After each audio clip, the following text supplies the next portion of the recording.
what we'll actually be doing today, we'll start with a brief introduction by myself before going to a keynote speech, followed by a hard talk style panel and a consultation.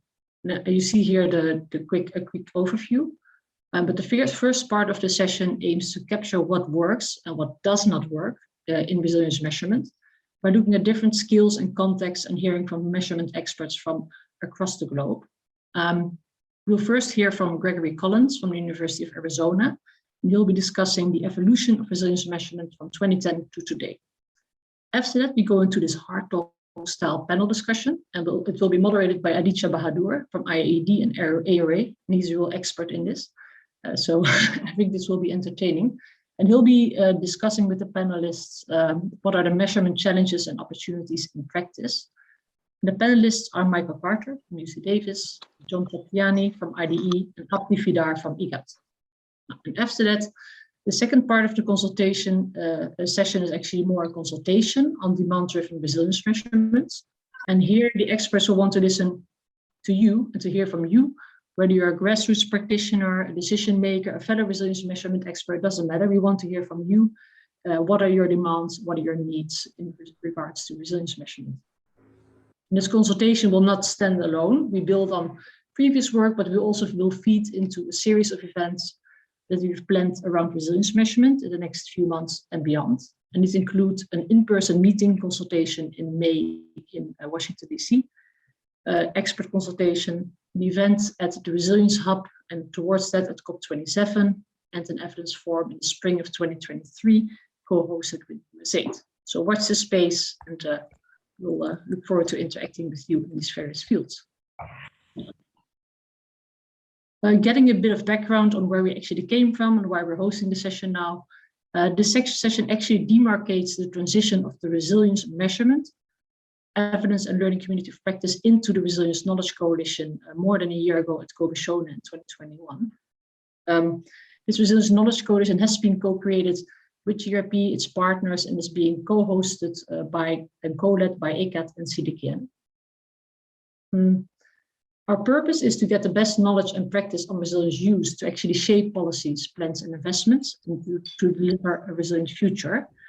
And resilience measurement is a specific topic of interest to us, not least because we transitioned out of or into the resilience measurement MEL community of practice. At the moment, we have over 450 members from more than 100 organizations, and you can follow the link in that Suchi will hopefully put in the chat to join us and get our email updates. Two exciting Global South consulting opportunities I already wanted to share include a mapping on resilience measurement tools and approaches, and a mapping of resilience impact assessments, which are highly relevant to this webinar, of course. And the call for consultants is open until 15th April 2022, so we hope to hear from you there. And finally, if you are wondering why Suchi, my colleague Suchi, is on the leaderboard, on top of the leaderboard of the Huva app, she has actually opened a chat session on discussions on resilience measurement as part of the Gobeshona Huva app. And there we invite you to come after this meeting to continue adding your thoughts on the challenges, evidence needs, gaps, and opportunities in measuring resilience. Not much more from me, but before kicking off, I wanted to share a few lessons from a correspondence that we published in Nature Sustainability a year ago. And this was written by Lindsay Jones, Mark Constance, Nathaniel Matthews, and myself. It identifies 4 priorities for advancing resilience measurement. Again, we want to promote shared principles for resilience measurement. What do we agree on? What don't we agree on? We think it's very important to leverage new technology and data opportunities for improved resilience and measurement to save costs and time, etc. Not least, encourage rigorous impact assessments, ideally mixed methods designs. There's far too few of them, we need more. And finally, to generate evidence that they can actually inform policy and influence decision making. But these 4 priorities were expressed by leaders from national governments, UN agencies, and measurement experts at the high-level consultation on resilience evidence held in Dakar, Senegal. And I hope this provides some food for thought, but what I'm certain of that you will get a lot of food for thought by hearing from our experts. So over to you, Greg. Thanks, Simone, and great to be here today. And we really want to thank the Global Resilience Partnership for convening this event. I think you're exactly right in pointing out those 4 points that you just had up on the slide, that notion that we need to come around a shared set of principles to resilience measurement so that we're not all running in different directions. So that's going to be really important, and something we do want to get your input to, on in the feedback session on some of your thoughts on key principles, some of your ideas around evidence gaps. But we'll get to that later in the event. I'm going to use my position at the front end of this lineup to talk about some of the key takeaways that I have as I think about the evolution of resilience measurement, particularly over the last 10 to 12 years.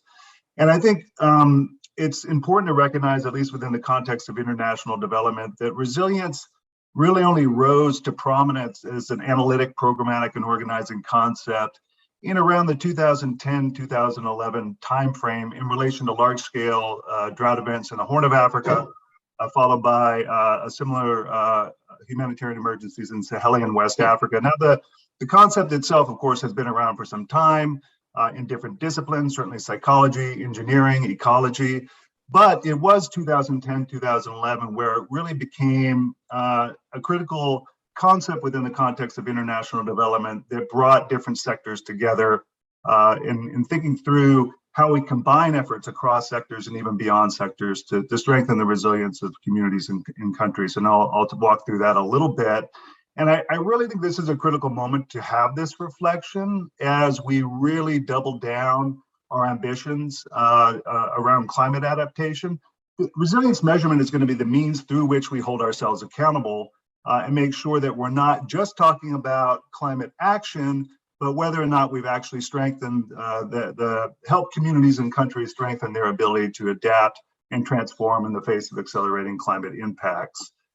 So a couple of important reflections. First, that initial focus in the Horn of Africa and in Sahelian West Africa led to some pretty significant changes on the policy front. And one really important change, both in the context of the US government, where I was working at the time, but even more importantly, in the context of partner country governments in Kenya, Ethiopia at the time, Uganda, certainly Niger, Burkina Faso, and other places, was a shift in thinking about people and places that are subject to recurrent crisis, recurrent drought emergencies in this case, and a shift from treating those places as sort of a perpetual humanitarian risk to really making them a development priority and putting the long-term development resources into these areas to try and break this cycle of recurrent crisis and get out of the business of going back to the same people in same places every 3 to 5 years with major humanitarian emergencies. And there was also a really important shift, and this may sound like wordplay, but it's significantly more than that, from focusing on people's vulnerabilities, deficits, and what's missing, to a focus on people's assets, ability, and agency, and people's ability to shape their own future. So that subtle shift really opened our minds in terms of thinking about what are the sources of resilience that people, communities, and countries rely on in the face of shock events, and helped us think beyond narrow sectors. It also forced us to really think about a new approach to measurement. And this is where a lot of the focus of today's discussion is going to be this new forms of measurement that went beyond simply capturing improvements in household well-being to assessing the ability of people and communities to maintain their well-being in the face of shock events, as well as ways of measuring the sources of resilience that explain why some households and communities fare better in the face of shock events than others. And this entailed not only measuring shock and stress exposure, not only measuring people's well-being outcomes, but really looking at what are the capacities, the sources of resilience that explain why some households fare better than others in the face of shock events. And the evidence generated through this form of measurement has been incredibly important for mobilizing a collective action across different sectoral interventions. And so what emerged in the wake of that was an understanding that it's not just things like access to financial services, safety, shock responsive social safety nets, improved climate smart agricultural technologies, insurance, but there are these transcendent sources of resilience that go beyond sectors, things like women's empowerment, social capital and the ability to lean on other households, agency and people's ability to shape their own future have emerged as incredibly important sources of resilience in their own right. And I think that that's really important and reflects that shift from a focus on vulnerabilities, deficits, and what's missing to a focus on assets, abilities, and agency, as I mentioned earlier.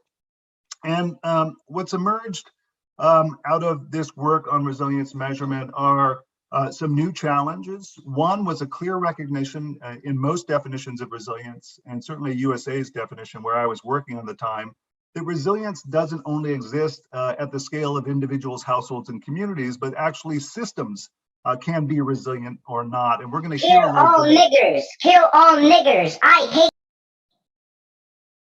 Okay, I so fucking despise niggers. please.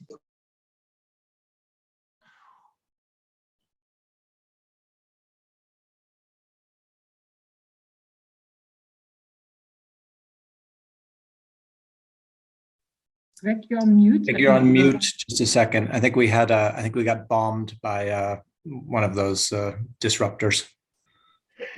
Can I request the host to please lock the session to prevent the disruptors from coming back in? We are doing that. Thank you, Aditya. We have just logged the unmute option to panelist only, the co-host. Greg, can you unmute yourself? Let's try. Yeah. Yep, can you hear me now? Sorry about that. Yeah. Okay, let's continue on and not let that terrible behavior disrupt our session here today. So we're grappling with this idea of measuring systems level resilience, not only market systems and ecological systems, but social systems as well. And I see Isabel from Goal has joined the conversation here today.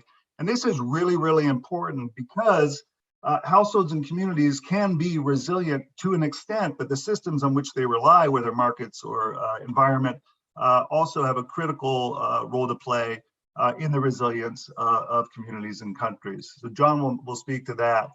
We also will hear from Abdi, who's going to outline EGAD's approach to resilience measurement. And I think that's also really critically important to the conversation today. And we'll come back to this at an end because it's going to usefully demonstrate that there is no one-size-fits-all approach to resilience measurement because there's a range of evidence needs at different scales by different users at different moments in time.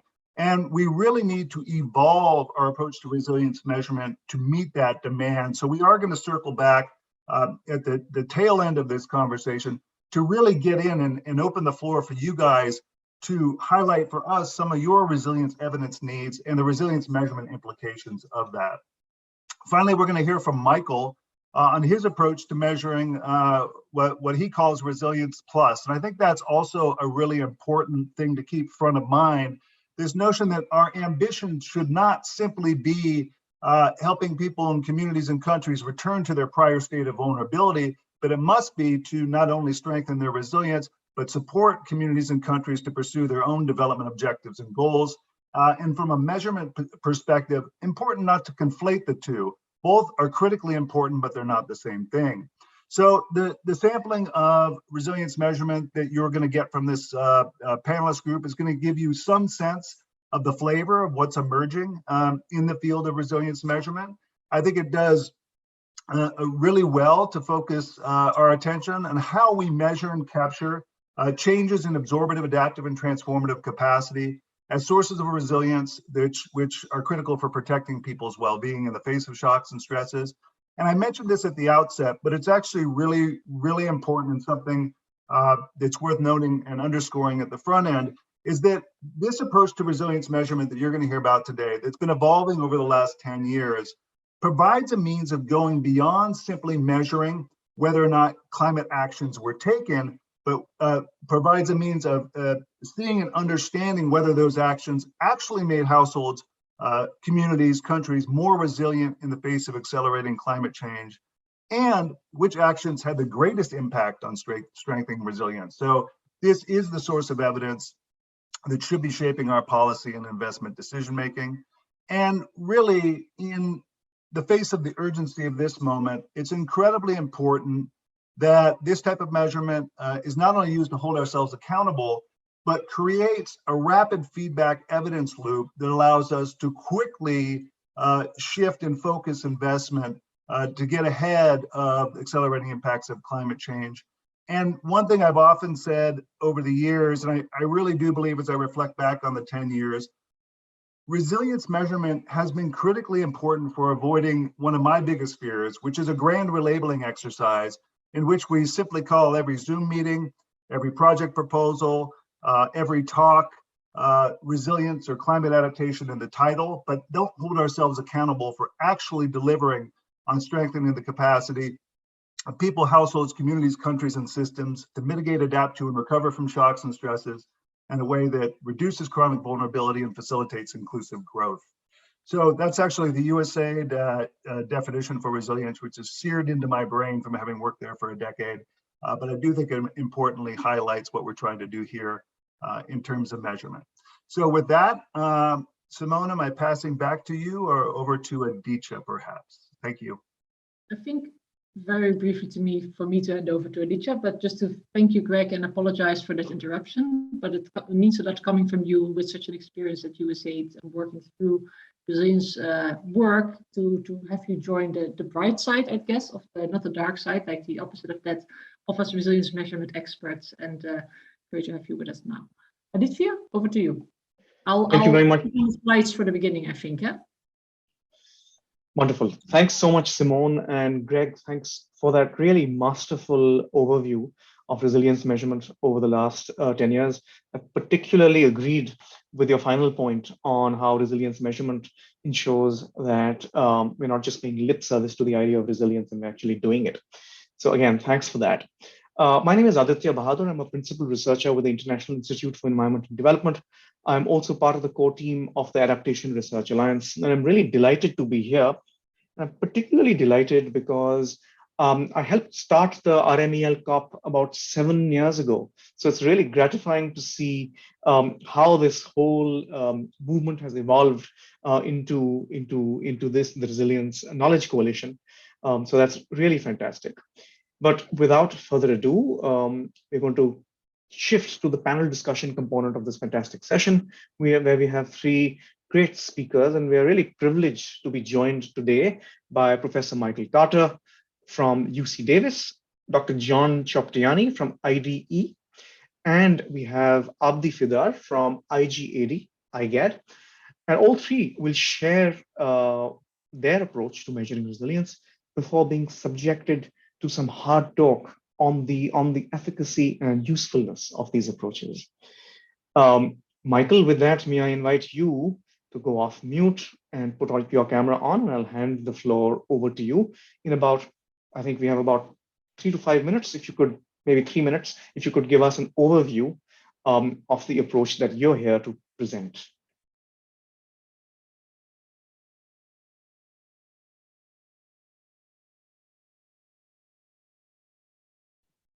Okay, great. Thank you, Ed. I wasn't able to unmute myself, so someone had to do it.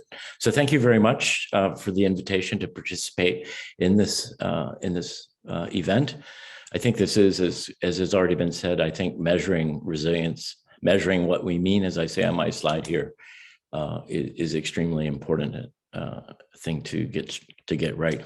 I'm not going to talk about the picture here on the first slide, but it'll be there. That's actually an instance of measuring the concepts that I'm going to talk about. Since given a very brief time here to talk, I thought what I would do instead, and please switch to the next slide, is simply provide a little bit of conceptual background on how we've been thinking about resilience in the work that we do, especially in the Innovation Lab for Markets, Risk, and Resilience.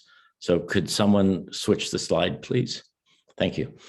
So as I was thinking about this a few years back, I went back to my very first econ class. A lot of us do that, and a lot of us do it with terror. I didn't mind macroeconomics. So this was the kind of picture I used to see in macroeconomics when I was a small child.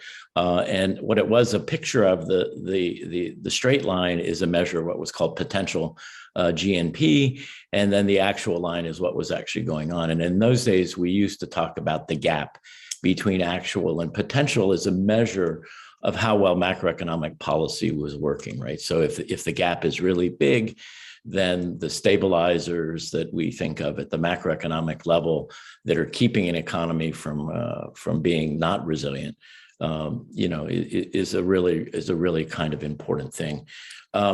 So what I'm going to share with you is sort of taking this idea of measuring the gap between a potential, or what the language, that more micro sounding language, we want to measure, we want to be able to measure or estimate the counterfactual living standard that someone would have without a shock, and contrast that with what actually happens to them following shock. This kind of approach, there's a new paper, I think it has been finally published. First author is someone named Alejandro del Valle, who actually takes something similar to this and looks at a couple of areas of Mexico that suffered similar shocks, and then is able to estimate the speed of recovery in an area that actually had an insurance, sort of a sovereign or regional level insurance policy in place. And so hence it's a very compelling exercise, because you can literally accumulate the loss to the local economy in terms of not being able to recover very quickly from the shock. Now we can do exactly the same thing at the household level. So if we could switch the slide, please. So this is just a made up picture, but it's actually the kind of stuff that we've been estimating. So let's imagine that we're periodically surveying households in a particular country. We're interested in their resilience. And let's imagine at a particular point in time, those households suffer a shock. So that time frame is shown along the horizontal axis here, and the time of the shock occurs there. So the dotted line is what we would think as the counterfactual. So that's where households are going in the absence of a shock. Now this is a sort of optimistic scenario, because the dotted line, or the counterfactual, the no shock counterfactual, shows that households are expected to improve their living standards over time. There could also be a flat line, where in the most pessimistic scenario, that dotted line could actually be going down. The important thing about resilience measurement, and again, thinking about resilience is the ability to manage shocks with minimal compromise of current and also future well-being. The important is sort of what happens to families or our observed units when they face a shock. So again, we can potentially estimate that. And so notice the dark solid line, which is labeled B. We could think of that as a particular household. Maybe it's a household that has access to certain kinds of programs, access to certain kinds of markets. And we can see when the shock occurs, it has some impact on B. So B suffers some compromise to its current well-being, but relative to its neighbors, C, D, and E, household B recovers rather quickly. So the measure of resilience, or the lack of resilience for household B, would be the size of that area in between the counterfactual line and then what actually happened to this household. And here I've just illustrated a couple of other kinds of scenario. Household C recovers fairly quickly as well, but not as fast. And so we would be able to put a quantitative measure on household C and say how much its lower level of resilience is costing it, say, relative to household B. Household D there is portrayed as a household which is recovering very, very slowly. And then household E is actually one of the more, it's really households like household E is actually how I personally got into this sort of thing, is are there certain kinds of households that when they suffer a shock, they never recover, right? So the gap between the red dotted line for household E and the counterfactual line is gigantic, right? And in fact, it's not closing over time. So the cost of the shock and the lack of resilience for a household like E is really fundamentally enormous. One of the things I've been working on is a general set of estimation tools, so that if you actually have household level data that spans a shock kind of period, then you can actually estimate these things, including when there's the possibility of households like E who fundamentally change their destination. So to close up these first few thoughts, as I said, I think when we think of resilience as the ability to manage shocks with minimal compromise of current and future well-being, what we actually want to do is measure exactly that. And in fact, we can do that. So if we come back later to some of the other things, I might talk of some instances with real data where we've done this, but I think this is more than an aspirational approach. It's actually something we can do when we talk about micro level data and micro level resilience. And we've used this approach, for example, in the context of a randomized controlled trial,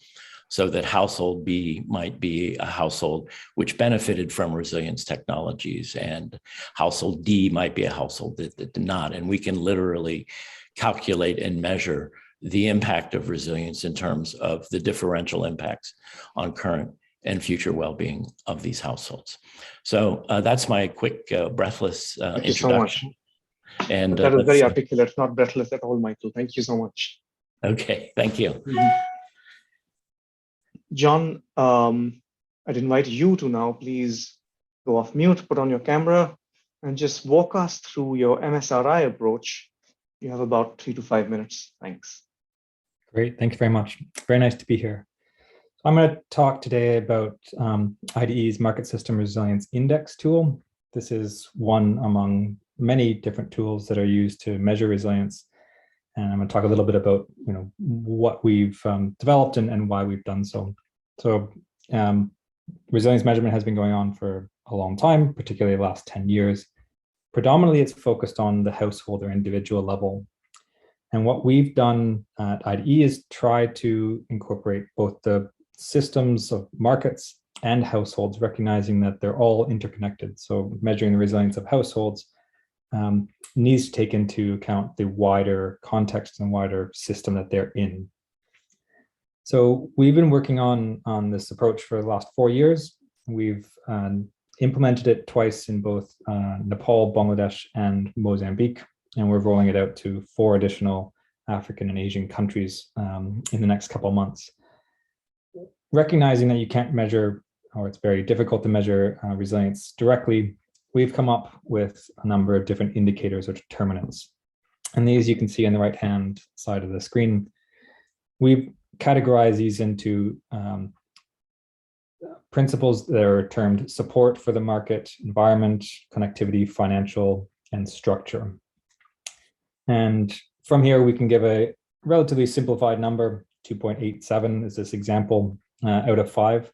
But we can also delve down into the different components at different levels. So we can give an overall structure to the market and say that this is resilient or not, but we can also break it down into the principles, determinants, and ultimately down into the questions that make up this approach.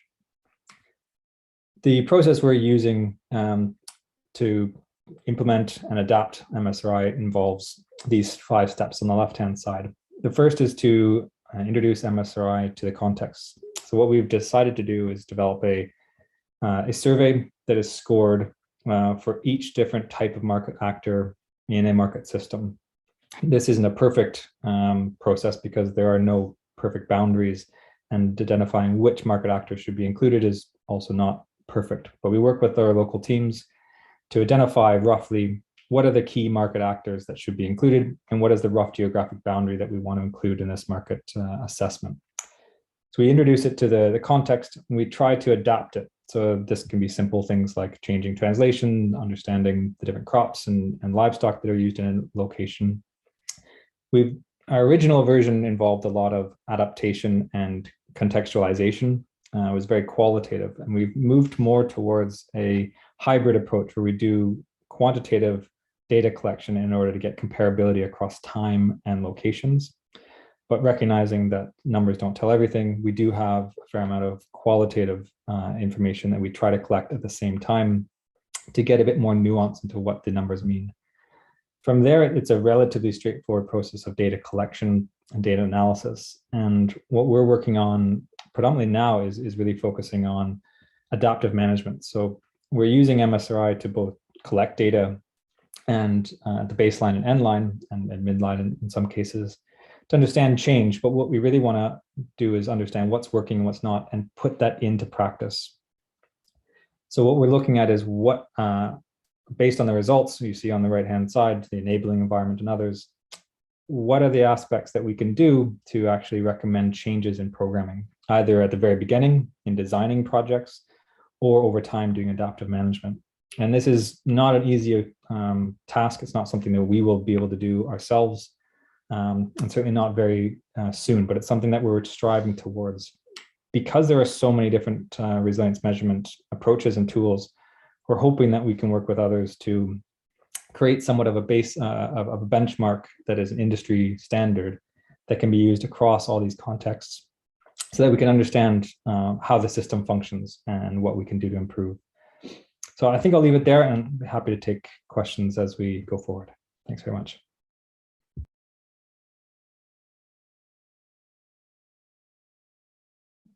John, you get extra marks for stick time so assiduously. Thanks so much for that. That was really clear and wonderful. I'll now ask Abdi to please take over. And Abdi, the floor is yours for the next 3 to 5 minutes. Give us a taste of your approach to measuring resilience.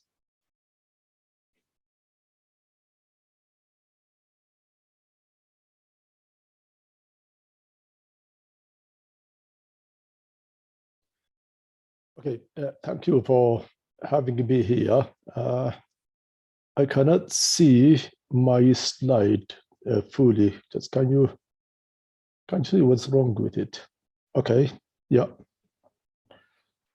Actually, I'm from IGAD, particularly Food Security and Resilience Analysis Hub. In Horn of Africa, in 2011-12, we have experienced, actually we experienced one of the worst droughts in decades. That drought forced head of the states of IGAD. IGAD is about 8 countries: Ethiopia, Djibouti, Kenya, Eritrea, Sudan, South Sudan, Uganda, and Somalia. Those heads of the states decided to establish an initiative called IGAD Drought Disaster Risk Sustainability Reduction Initiative. Through that initiative, billions of dollars has been invested in resilience strengthening efforts. After a couple of years, or 3-4 years, then came a question of whether we are building the resilience of communities or we are weakening. For example, drilling a borehole in pastoral areas may provide water, which is immediately required by those communities, but we don't know whether that borehole is improving the resilience of the communities or weakening it by degrading the environment. So we decided to enable ourselves to measure resilience. We tried to research available tools, but most of the tools available focus on household level, and our focus is at national level or even a regional level. So we decided to have our own resilience measurement tool, which consists of 13 higher indicators. Those indicators focus on different components like environment, social protection, human development index, and others. Mainly we focus on agriculture and livestock issues. So now we are piloting that tool, and hopefully sometime in August or September, we will complete and validate the tool. We haven't still developed it fully.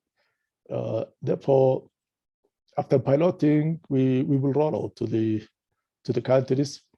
It will be adapted, I am sure, sometime in October, if we go according to our plan. And then now we have already shared that with you guys, our tool. So this is what you can see in the slide. already there is a calculation methodology and index. So any country that reaches that index will be considered as a resilient, and any country that is scored below that will be identified as non-resilient to the drought. Our focus is drought. What we learn is, again, the implications of other shocks. Like now our focus was drought. And then when we have a drought, then COVID-19 can. So we don't know the interaction between all those things. Another challenge that we faced was how a given shock impacts on different livelihoods in one community. That's also another challenge that we are trying to model it. So that's where we are. Any question is welcome. I will try to answer those questions in the question time. Thank you. Abdi, thank you very much. Michael, John, and Abdi, a very warm welcome to Hard Talk on Resilience Measurement. I request the producers back in the studio to put the four of us in a spotlight so that I can commence the grilling.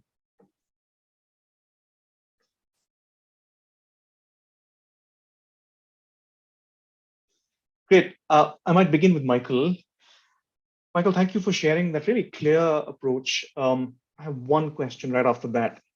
So in my own experience, I fully agree with you that measuring the journey towards enhanced well-being despite shocks and stresses remains the most robust and rigorous way of honestly measuring how resilient a household is getting. But what I have found really difficult is to account for negative coping behaviors. So a household might bounce back to the trajectory for well-being that was pre-shock. That might be because they've sold a child into slavery or some other such horror. In your experience, how do you account for these negative coping behaviors?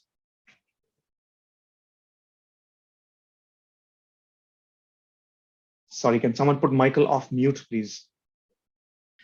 Thank you.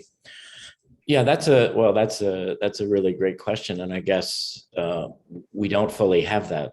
I mean, I think we see a lot of behaviors that are destructive, where people do that. We actually wrote a paper a few years ago showing that what I used to call asset smoothing. So that is households who, when they face a shock, what they do is rather than liquidate assets to keep feeding the family, they actually hold on to the assets, right? So they protect those assets. And yet the cost of doing that in the face of a shock is, of course, the family eats less. And there's been a few longitudinal studies that look at the impacts of that on child growth and development over the long term. So those are behaviors that we actually started calling intergenerational asset shifting. So one way households can deal with a current crisis is basically draw down on the future human capital of the most vulnerable members of their own households. Now, I think, so the example you give of selling a child off into slavery is an extreme example, I think, but another kind of example is simply telling everybody to tighten up their belts. And yet we've seen in that kind of work that doing such compromises the future abilities of the most vulnerable members of the household. So in a sense, if you had a long enough kind of study, that in principle would see it. So when we've done this in theoretical kind of analyses, we see that over the long term, that kind of extremely costly intergenerational asset shifting actually influences the long-term trajectory of the household. So in fact, you would in principle see it. Now that's, you're seeing it over an intergenerational kind of shift. I guess what I've always felt is those kinds of stories to me are precisely what gives the promotion of resilience.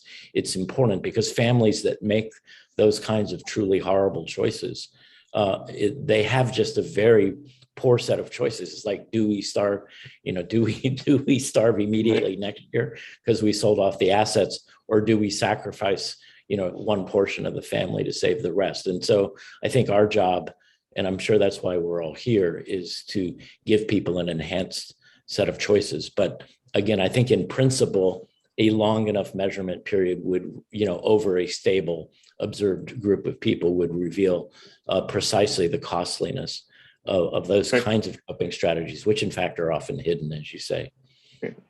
Thank you, Michael. I think that's really, really great answer. John, thank you for that really neat graphic. I'm not entirely convinced though. How does your approach avoid the circular logic that afflicts most other indicator-based resilience measurement approaches, where you come up with a number of indicators based on whatever approach it might be, as robust it might be. You tick that as on a checklist and say, okay, you've got collaboration, you've got inclusivity, you've got financial viability. Great, you're resilient. But that the performance of a system, be it a household, a market, a country, or whatever, and how it fares, how these indicators really lead to the ability of that system to weather shocks and stresses, isn't really within the purview of the measurement framework. How do you respond to the charge that your framework also suffers from that circular problem of that circular logic? Yeah, well, I would say that it might, to an extent. It's something that we're certainly working towards. There's a causality of understanding which parts cause other parts and which are interrelated. And it's not an easy topic. I mean, the example with GDP earlier, it's such a simple metric, but it underpins so much, and it's so powerful, but also so wrong and inaccurate in many ways. But it's the best we have. So what we're trying to do is one, continual improvement of the tool. So going out and understanding what are the questions, what are we getting from those? Are they actually meaningful in terms of results? Do they make a measurable difference? One thing we try to avoid is asking questions for the sake of interest out of it. We want to make sure that every question we ask can have an actionable change, so that if we get that information, we can do something about it. What we want to avoid is saying, yeah, you're resilient or you're not resilient, good luck. We want to tie it back into adaptive management. But really a lot of this comes down to crunching numbers and understanding the data analysis of what are the correlations, what are the causal components of this, to really see what are changes over time. And what we are trying to do is on an annual basis across IDE's 10 country offices, do MSRI at roughly the same time every year in each country, in order to give us enough of a data set to really delve into the information and understand what parts are relevant, what needs to be tweaked and improved. And we've made a lot of improvements over the past 4 years, and I expect that we will continue to do so. So the short answer is I don't have a surefire way of saying that there aren't any issues, and I expect there will be. However, I would say that there aren't, that I'm aware of, any better tools that have solved it. There may be better tools, but there haven't been that solved it. So we're hoping that we can continue to achieve, go towards that path of improving the resilience measurement and really making it so it's there's something that you do with it at the end. Yeah, John, thanks so much for that really honest and very disarming answer. I only asked that question because I'm familiar with a case where in Nepal, one of the checklist-based indicator resilience measurement frameworks were used in one village, and that village stood out because it was extremely resilient based on that indicator checklist that had been developed through a lot of primary and secondary research. And I think merely, I can't remember if it was 4 months or 6 months after that mapping was done, a flood hit the village, and it turned out that the village is absolutely not resilient, where the village was destroyed. People had to migrate into nearby towns, which really demonstrated the weakness of the resilience measurement framework, where there were many other variables that were not accounted for in the indicator frameworks that led to these resilience capacities that had been mapped to be overwhelmed. So I agree with you. I think it's an evolution. We're going to learn from how these measurement frameworks are applied across the world. Abdi, I have one question for you. Thank you for showing us your indicator-based framework. Could you tell us a little bit more about how the indicators for your approach were developed? Have they been ground truthed with empirical research? Are they derived from published literature? a little bit more about the process of indicator development would be really helpful. Actually, most of the indicators are based on Malabo Declaration or Comprehensive African Agriculture Development Program. And then we added that Human Development Index from UNDP. And there's also another resilience index developed by GNGAIN. GNGAIN, I think it's one of the universities there. So we developed it from there. But we are still under the process of completing this. We have many challenges, like in Horn of Africa is shock-prone areas, droughts, conflicts, and pandemics. The major challenges is, for example, that we are facing now is what can happen, or how can we model if shock happens before communities of a country or for a region recovers fully from the impact of previous shock? Or what are the share of different shocks when, like the reality we are in now, different shocks takes place, like a drought and a COVID-19. So these are still the challenges, and we are still trying to fine-tune the indicators based on the realities on the ground. In fact, we have ample data to process, but still we are trying to fine-tune the indicators, not only the indicators, even the indexes.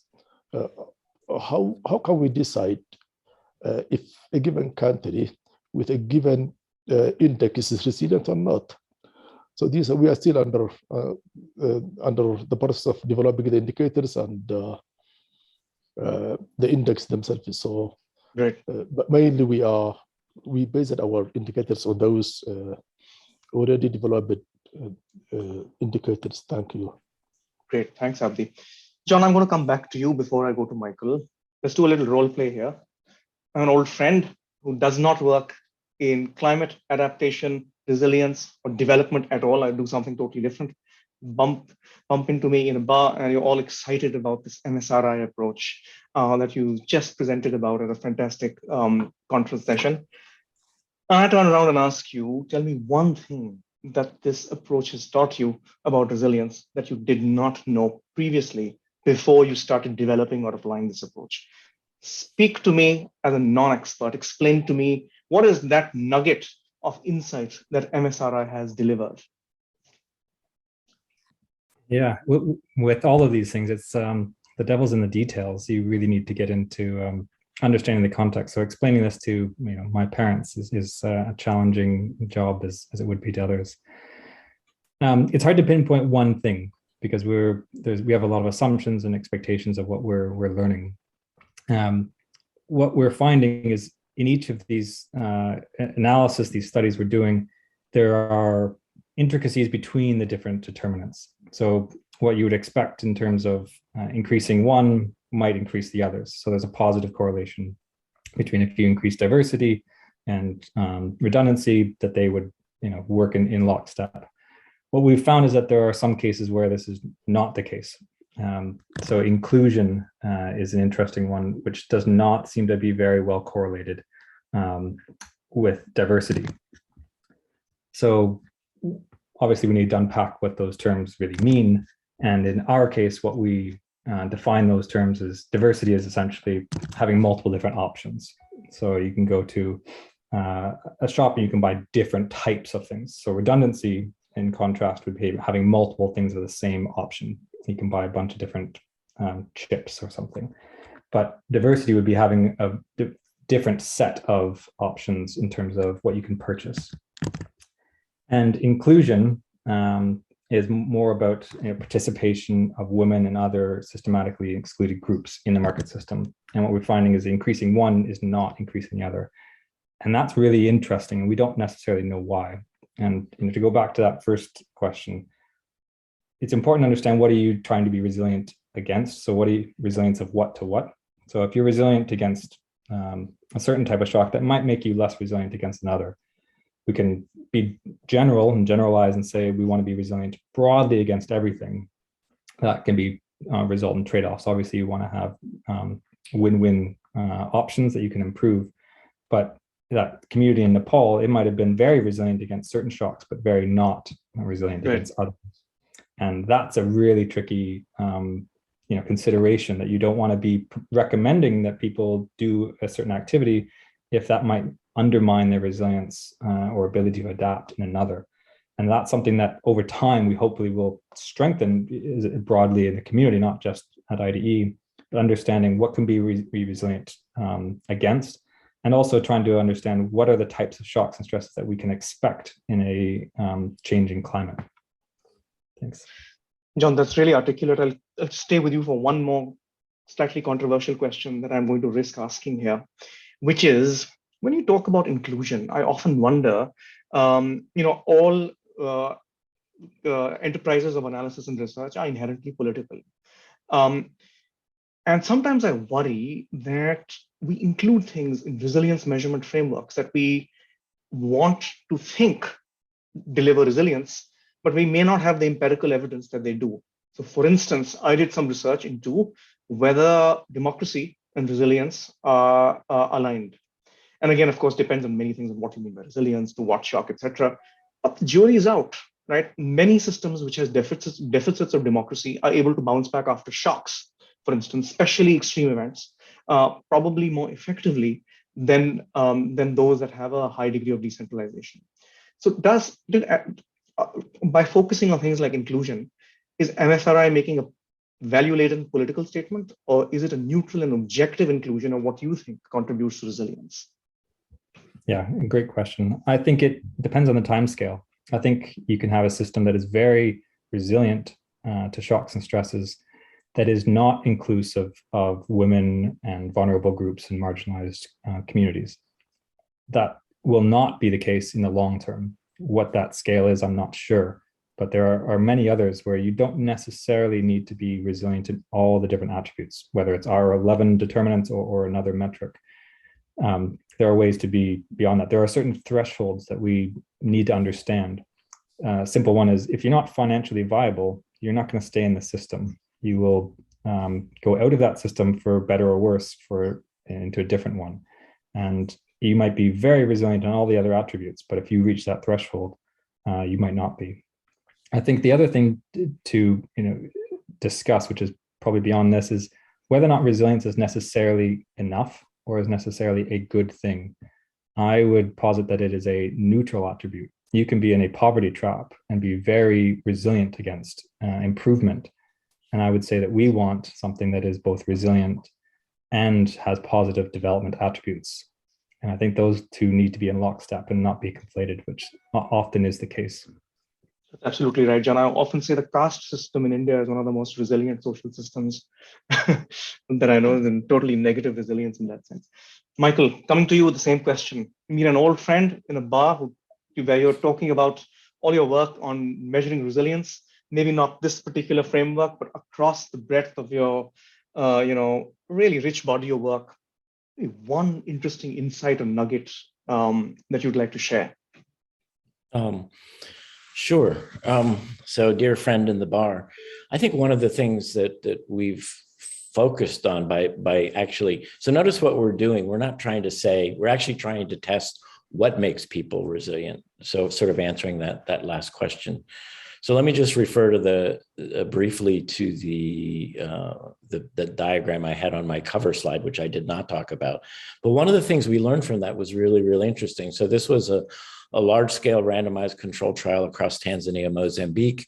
We were looking at what's the impact on resilience of providing households access to stress-tolerant seed varieties, as well as a complementary insurance impact. And the first thing that we discovered, so the resilience measurement, is the people that did not have these tools, when drought shocks occurred over the 5 years of the study across these different locations, they not only took a hit in their current income, But then we could see their the impacts of their coping strategies in subsequent years. So for example, people's first coping strategy is begin to draw down on their investment capital. So their agricultural yields the year after the shock were about 85% of what they were before the shock, right? And you see it in lower levels of investment and input. So there's sort of a long tail. And when things were really severe, a little bit closer to your earlier question to me, what we see is household food insecurity actually skyrockets as well. So small shocks, you don't see that, but you do see decapitalization.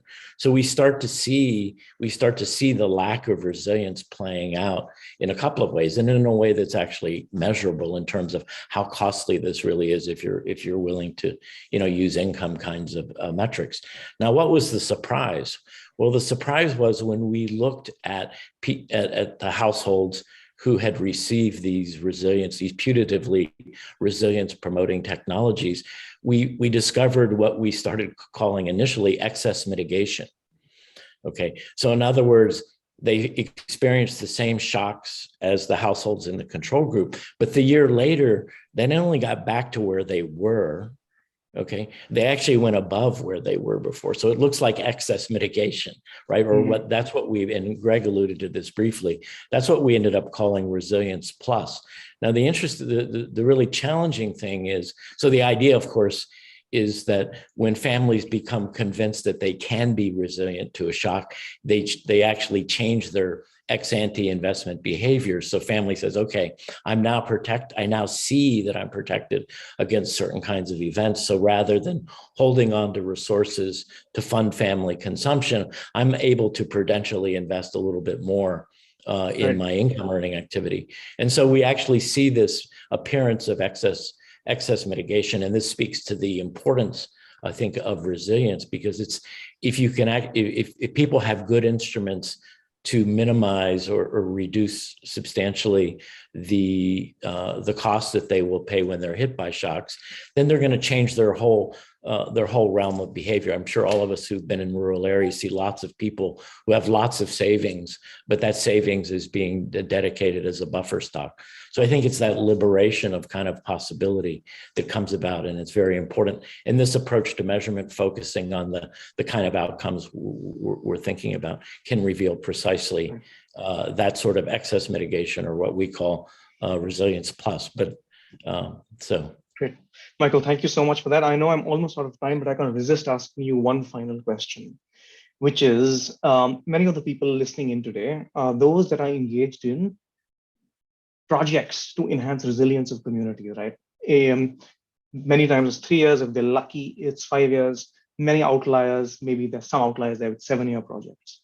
I want to ask you about the applicability of your approach to people trying to measure the effectiveness of their projects in terms of delivering resilience technologies at work. And I ask this with the particular emphasis on how do you control for shock intensity? For instance, household E in your diagram, which is collapsing effectively, could have actually become more resilient, right, as a result of a project. Because if that project hadn't been there, it might have gone down to F or G. Mm-hmm. Yeah. So, I mean, the way we do it in practice is if you are implementing a project and you really want to understand its impacts on people's resilience, you sort of need to see what happens in the absence of the project. So the example I just gave from Tanzania, Mozambique, we experimentally rolled out the project, and that opened up a very powerful window into seeing what the interventions were actually doing. Now, one of the things that's really difficult about all of this, and it's difficult for people who want to do research, and it's equally difficult for individuals on the ground who want to learn about the reliability of it, of the technologies or the intervention that you're doing, is that by definition, shocks are somewhat infrequent events. And that makes it extremely difficult to study. So I mentioned that earlier study was spread across 2 countries. And within those countries, we actually picked 5 different agroecological zones whose weather patterns were not correlated. And that allowed us very high probability over the 5-year course of the study to actually be able to observe a fairly large sample of different kind of shock events that we could then measure. And then we have people in all of those regions, both in and outside of the treatment program that we're looking at. And so that allows us to sort of see what happens to people without the program, what happens to people with the program. But it is a real challenge, and it's a real challenge for the people on the ground as well. So your prior question is sort of what's surprising. What's surprising, or it's not really surprising, but this excess mitigation, this more than bouncing back, that does not happen until people actually experientially saw that the technologies that were being made available to them actually worked for them in their livelihoods. And this actually raises a whole lot of questions about how do we actually program if we have technologies like stress tolerant seeds, for example. How do you actually introduce those? How do you get people to experiment with them? And how do people actually learn? And so our own work sort of shows that it happens with a not surprisingly a substantial lag, because people learn best from their own kind of experience. And so, the learning about resilience promoting technologies that people need to do and that we need to do if we want to sort of measure their values is actually a real challenge and something to be thought about. Great. Abdi, John, Michael, thank you so much for faring so well under intense scrutiny. With that, Simone, back to you in the studio. Thanks so much, Aditya, also for you. It was very entertaining and informative to listen to you all. I think everybody held well. You had very, very tough questions, but they were very, very good and impressive answers. We have about 35 people in the room and are benchmarked whether to split into breakout groups or whether to do a plenary discussion with 30 participants. But there's more than 5. So we're at the mark, and I think we decided internally it's probably nicest for everyone to hear what others are saying and not to break up. So Greg, over to you to briefly introduce us to the topic of the consultation and to set the stage and then take us through it. You might request inputs from Suchi or Aditya. He's a good question asker as well, if you've seen.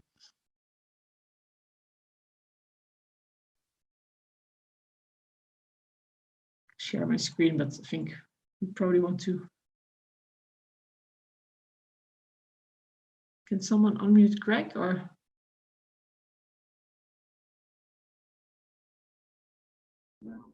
Great.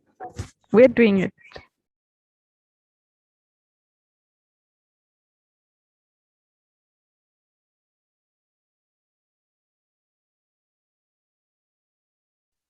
Yes, we have unmuted Greg. Can you change the settings to just allowing people to unmute, because we might have to ask you constantly.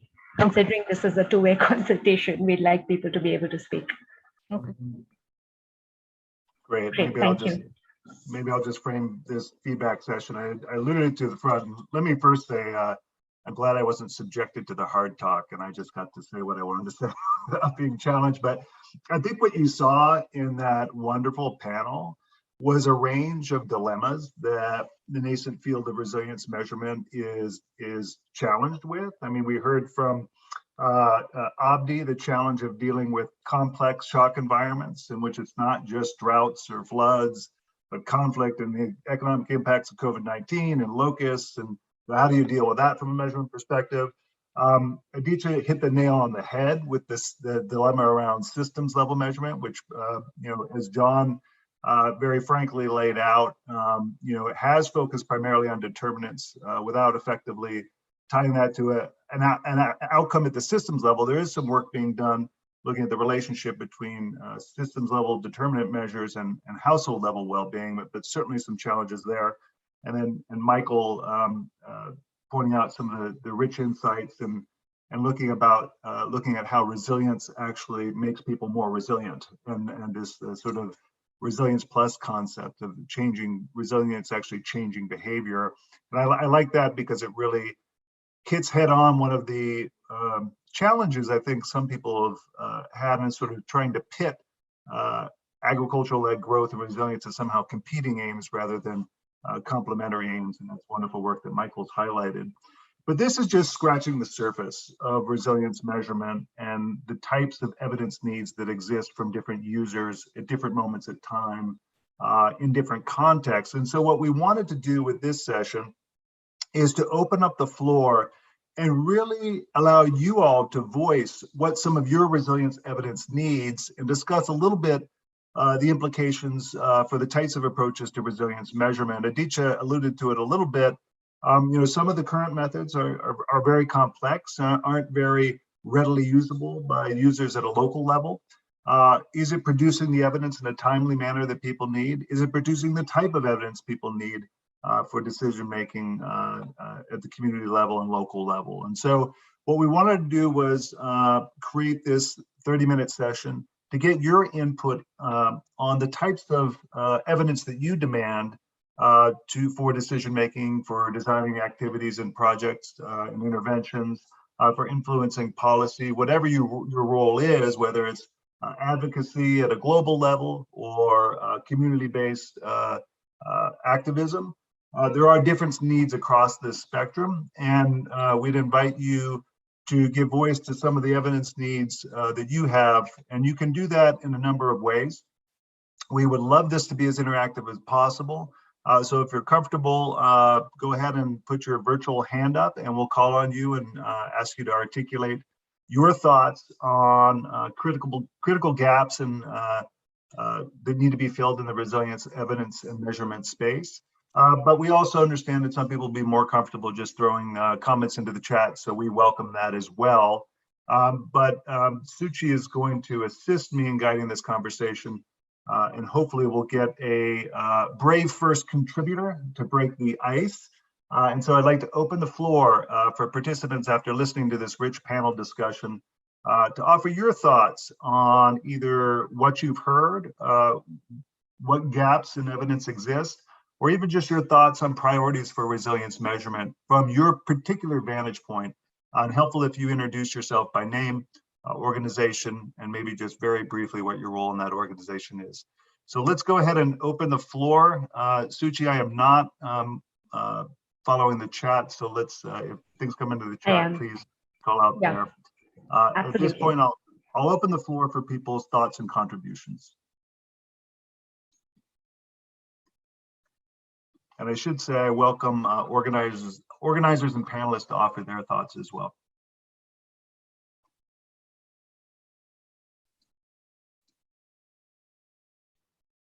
I think we have Ken who's raised his hand and agreed to be the first contributor here. Hi, everybody. I'm Ken Chomitz from the Global Innovation Fund. That was a really stimulating set of three presentations, and I think it illustrates two approaches which I think are complementary and that we at GIF both value. One is delineating a set of potential determinants of resilience. Because we want to know which are the things that are most contributory towards resilience. But then I personally incline very much to the resilience measure that Michael outlined, which is, okay, what difference do these things make to people's actual well-being? When the shock hits, which of these potential contributors actually help them weather the shocks, and not only weather the shocks, but get better after it. So that's the approach that we're taking at GIF, where we're trying to invest in things that we want to make people we want to increase people's welfare as much as we can with the resources that we have at hand. And so we want to understand what helps them and how do we actually know if it made them better off. So I'll just stop there, but thanks.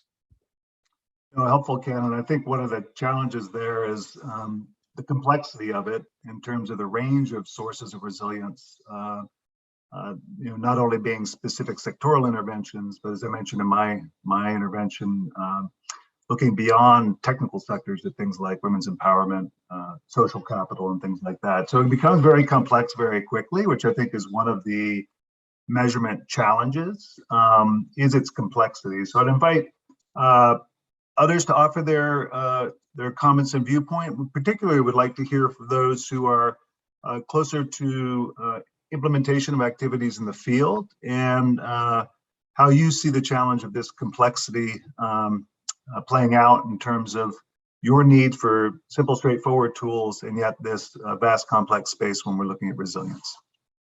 Please chime in.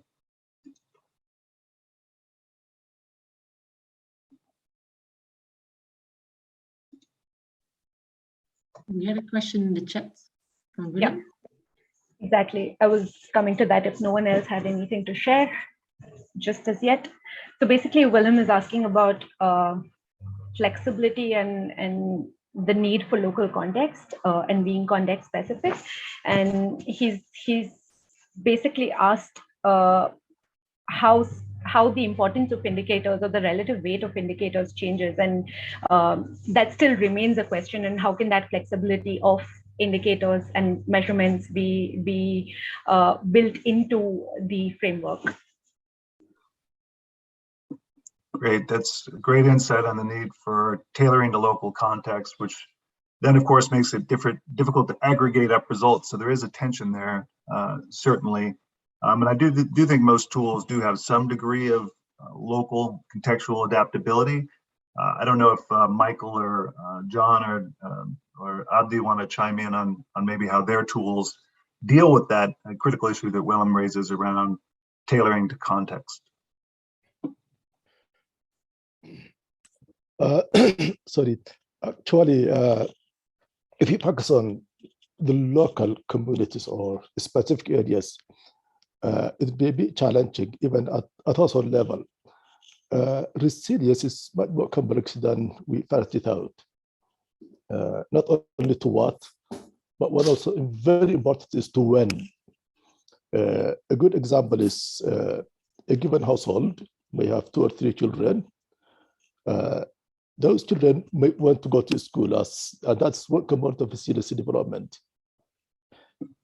But at household level, the same children may be required to attend livestock or to help their parents cultivate the farms.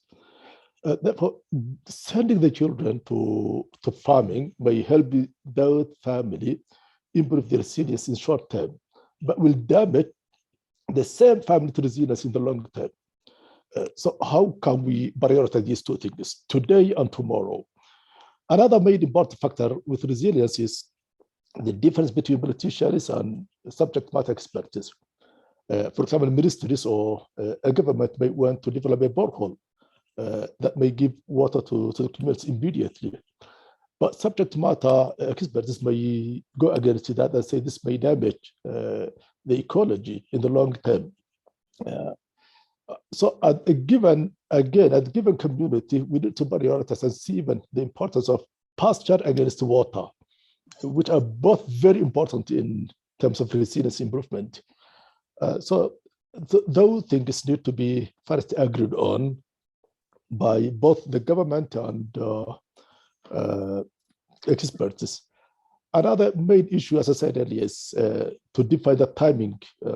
When is very important than even to what. So we should not focus on specific projects. Specific projects may shift the problem of today to tomorrow. So what we need is to see a holistic approach. What will happen after 10 years? Not only that household level, at the community level. Communities, different households may have different priorities.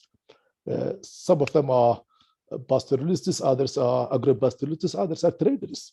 So a given project may have different impacts, positive and negative, on the same communities, different households. So all those things are very challenging and needs to be well beyond a given project. So we have to see long term. So thank you. That's what I would like to say.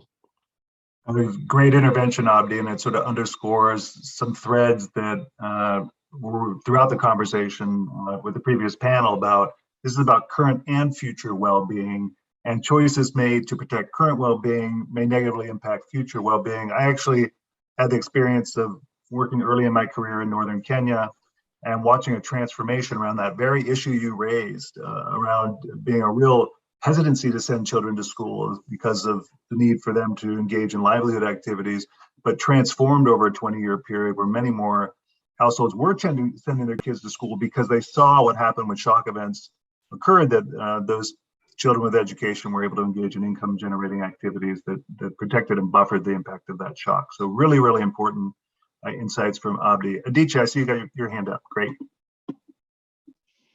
With sincere apologies for hogging more time on the session. Greg, actually, my question is to you. I think you spoke too soon when you said you're not going to be subject to hard talk. This is, okay, let me try and phrase this as best as I can. In your opinion, are we all focused on learning to drive gasoline guzzling clunkers when the world has moved on to electric vehicles? By which I mean, is this obsession with indicator-based approaches and household level data collection and impact evaluations and counterfactuals and experimental methods totally outdated? And are we going to wake up tomorrow morning and realize that we've totally been outgunned at this through a whole new approach, maybe that relies on big data and AI? So for instance, I was reading about a resilience measurement approach in East Africa that correlates airtime top-up behavior with household food resilience. Where they figured out that airtime top-ups, when they dip below whatever, $5 a month, people are not resilient to food shocks, which completely goes against these established ways in which we've been thinking about resilience measurement. So since you gave that really fantastic landscape over the last 10 years, can I ask you to look ahead for the next 2-3 years to see whether these approaches are going to be outdated, or will we be using the concepts from these approaches, but using tools from big data and AI? Yeah, I think it's a great question, and we absolutely can't be closed-minded to new approaches, and we can't get stuck in this mentality of we measure resilience at a household level because that's where we have tools that do measurement. So we do need to get much more creative. I think there's some really incredible stuff happening in the remote sensing space. USA and NASA have partnered on that. We have faculty at our institution working on that. They're really able to look at landscape change and then connect that back, as John sort of described in his market systems resilience, to household well-being through ground truthing. So I think those questions of interscalar relationships between resilience at different scales requires innovative technologies. But to be totally frank, the biggest demand signal I'm hearing is for quick, dirty tools. Now it scares some of us because quick and dirty sometimes means not rigorous. So there's this demand for quick, dirty, rigorous tools. So maybe not so dirty, but it's a super big challenge, because what I hear from people who are working more at the community level or activity level is they need evidence now to make decisions about what they're doing, not evidence 3 years after the project closed in the form of 300-page, almost unreadable report. So one innovation that I think has been incredibly important is the advent of recurrent monitoring surveys and recurrent monitoring systems that follow the same households through time, much smaller sample, but they allow to do just what Michael's talking about, just what you alluded to, see how hard households are hit, how quickly they recover, and then explain why some households and communities fare better than others in terms of what are the determinants or sources of resilience that explain that. But how do we get these quick usable tools that practitioners can deploy? So there has been a voiced frustration with the 3,000 household survey, 8-hour interview type approach. So I think you're absolutely right. Let's get those rigorous impact evaluations in place, but drive an evolution around the tools we're using that allow people to make quick decisions based on best information. We've got, I think Lindsay had her hand up first, and then we've got Michael. So let's start with Lindsay. Sure, so I'm gonna backtrack a bit. Ken's question, you actually touched on, Greg, of how do we know it actually makes a difference to people's well-being? It's gonna be those panel data surveys where we're following households throughout time. That's one of the recommendations that FSIN put out in their guidance on what needs to be included when trying to do resilience measurement data. back to Wilhelm, your question about how to make it flexible. So for MSRI, we have the standard, mostly quantitative, mandatory questions. And then within those, yes, they get adapted. What are the currency? What do provinces or regions get called? But also what are the types of financial institutions that are actually on the ground? What are the crops people actually planting? And then in addition to those, if there are any recommendations from the project teams for qualitative data, I think back to we want measurements, we want quick and dirty. We have this tendency, propensity to think that quantitative means robust on its own. Facts are facts, numbers are numbers, they're not going to lie to us. However, a lot of context, as we know, is going to be qualitative. So it's finding a middle ground between those two when it seems like that's a tension and not a complement to one another. And then Adichie, maybe for big data and AI, those are still fed by where we are now. Those are still going to be fed by the data and the engineers on what's already happened. They're not necessarily the people who are going to come up and make something new. Those are still holding the biases of the people who are programming them. And it's going to be figuring out how to make big data, make machine learning, again, not linear. We hide behind those words, and maybe, Greg, that's going to be back to, are we actually moving forward, or are we just rewording what's already happening as well? But there is still going to be the drive that quick and dirty is the best way now on the ground and not in 3 years' time. Yeah, it's a super big challenge. The same with modeling versus empirical observation. There's a lot of modeling work that's been done that puts out powerful advocacy numbers. $1 invested in resilience yields $3 return. But there's, that lasts for a year or two in terms of moving policymakers, but then they want the actual evidence that's occurred. Michael, if you could offer a quick intervention. I see you have your hands up, and then we'll move to wrap up. But Michael, you have the floor. Okay. So real quickly, I just pasted, I just pasted into the chat a paper that we might find interesting. So I alluded to this one earlier. So this is a paper that's entirely based on remote sensing. This is a paper which looks at the impact of a shock, where you have sort of a treatment control structure based on sort of a meso level sovereign type insurance contract. And what they did is people have ground truth nightlight data as something that can be a fairly reliable predictor of local economic activity. So this, while this paper does not, I don't think it uses the word resilience once. It's essentially what it is measuring, and it's measuring the outcome, but the outcome as sensed by remote sensing kinds of methods. I think it's a really interesting thing, and I want to stress that it requires, I mean, for this paper to have made sense, somebody had to do a lot of work already to relate, nightlight kind of densities to economic activity. And similarly, people who look at stuff like cell phone recharge rates and things like that, I mean, for that to be at all credible, right, there has to have been some earlier kinds of work. But once that's done, we can do that. The work I mentioned on Tanzania, Mozambique, the way we measured shock was actually, the intensity of shock was measured with remote sensing methods. And in principle, if we were good enough at using remote sensing methods to sort of pick up the intensity of agricultural yields, we could have actually measured recovery from shocks using remote sensing methods. And so there very much is a frontier there of being able to really reduce the cost, create much larger sample sizes. But in the end, you do need to, you need a tether to the ground level activity to make these kinds of things work and work for you. But that's, there's a lot of work going on in that direction. There is, and I think it is the frontier. I agree totally, Michael. I mean, you talk about the ability to do high frequency data collection, remote sensing, and I pasted something in the chat with NASA that allowed us to go back 30 years and look at specific drought events. So it is an incredibly rich frontier that I think there's a lot of activity on right now. and we'll definitely be taking that up in our May meeting. So I think we are going to, Suchi, I don't know if I'm passing to you or, but we do need to wrap up. I want to thank everybody for their contributions today during the panel, but also during this brief feedback session.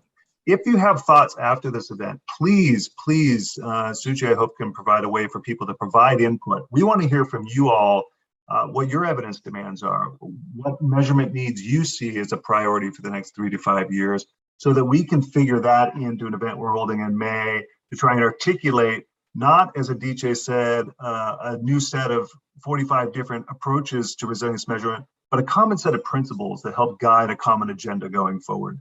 So let me pass over, I guess, Suchi, your hand's up, so I'm going to pass to you. Thanks, everyone. Thank you. I'm just going to add two very quick points that have come up in chat. One of them has been raised by Nate, and that's around different needs for different people. And then there was another point that was raised by someone in the group, which was a very interesting need for resources. And often we don't recognize the fact that some of these tools are expensive in terms of having people and having financial resources and the time to measure, which is often not the case for grassroots initiatives. So there's something to chew on and something to discuss later during our May meeting. Yeah. That's it from me, and over to Simona and then Nate, I guess. Just to Nate. Go ahead. Thanks, everyone. Thanks. Great. Well, if I had half an hour, I don't think I could do justice to the summary of the questions, but I really only have a minute or summary of the discussion. Really, it was very rich, really informative, and as Greg said, we really want to hear more from all of you on this, because there's a long way to go here, and we're trying to work with all of you and others to really bring together this this shared set of principles to help us. And I think the timing of this discussion is really key as well. We've seen a whole new set of actors interested in and really substantively interested in resilient measurement and resilience, for that matter, from before the COP, but especially at the COP, where just at the Resilience Hub, we saw just dozens upon dozens of private sector actors coming in, wanting to invest in resilience, wanting to understand resilience, and with that, really looking for more robust ways to measure resilience. And I think that importance of, as Greg mentioned at the outset, the importance of bringing together some shared principles and bringing more robustness to resilience measurement is key to actually helping to guide those investments and ensure they aren't just old wine in new bottles, and sort of just the sort of standard investments that are relabeled as resilient. So I'd say that's really key. For me, also just mentioning, a few points that I picked up on. The point on tools, I think, is really critical.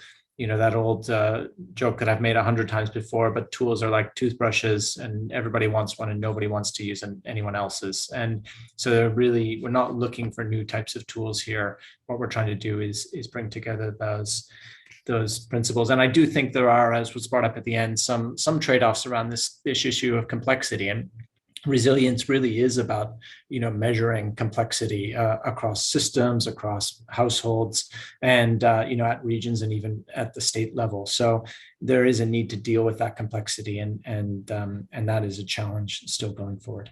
So I know we're out of time, so I don't know if I have to hand it back to anybody else, but I will just say thank you to everyone for the rich discussion, and we look forward to keeping this going into the future. So please don't be a stranger. Thanks again.